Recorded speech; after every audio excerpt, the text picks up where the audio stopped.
we also wanted to touch on living intentionally. Yes. And so, like, obviously we've already talked about how we like to go to the gym and like meditate and obviously read books that like are inspiring and stuff like that. So what are like a few things that you do to live intentionally throughout your day? Like, even if it's something really small.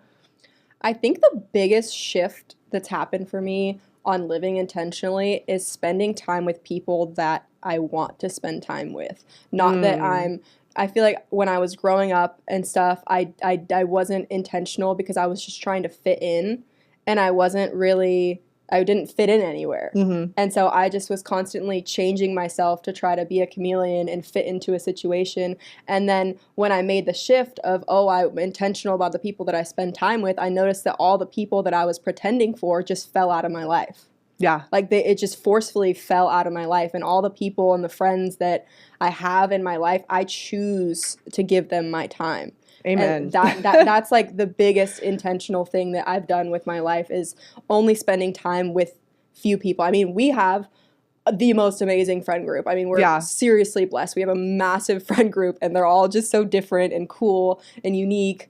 But I never had that. I've never had that my entire life. And that type of intention is your time. Like, time is such a sacred currency to be giving to somebody. Yeah, and not to mention, I mean, you become the 5 people you spend the most time with. Yes. That's real. Yeah. That is just something everyone should take into consideration. Like, if you're sitting at a table, I mean, like, obviously not everyone is sitting at the table with the 5 people they spend the most time with, but I'm saying, like, your intentional table, you know, that people are eating at in your life, that you become those 5 people that you're giving the most of yourself to. So what are they doing? Are they inspiring you? Yeah. Are they uplifting you? Are they doing things that you want to do? Are they doing things that you have goals to like achieve?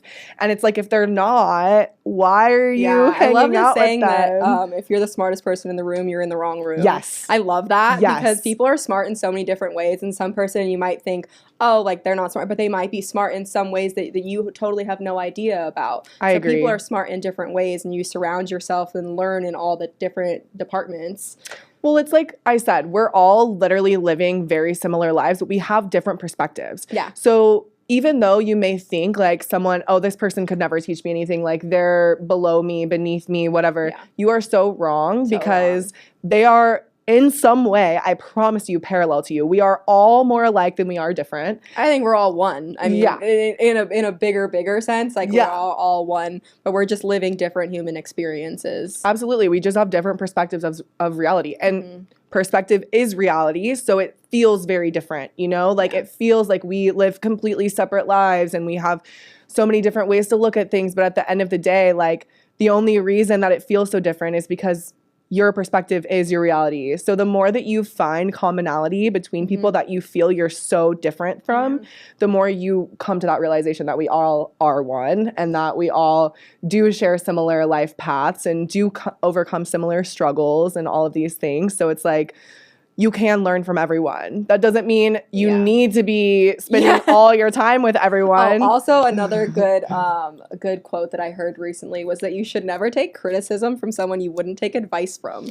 And I was like, that. Boom! I said that. Yes, I made a TikTok about that. I was like, that fucking hits. I got that from Steve Harvey. I was like, I heard this recently, and I told like one of my best friends because she was just having a hard fucking day, and someone was like being mean and criticizing her. I was like, would you take advice from this person? And she was like, no. I said, why would you take criticism from them then? And that, like, I feel like that hit something in my head where it's like, okay. Me too, girl. Like, why, if someone that you don't value their opinion, why does their criticism matter? Like, doesn't matter what you do. Someone's going to have something to say.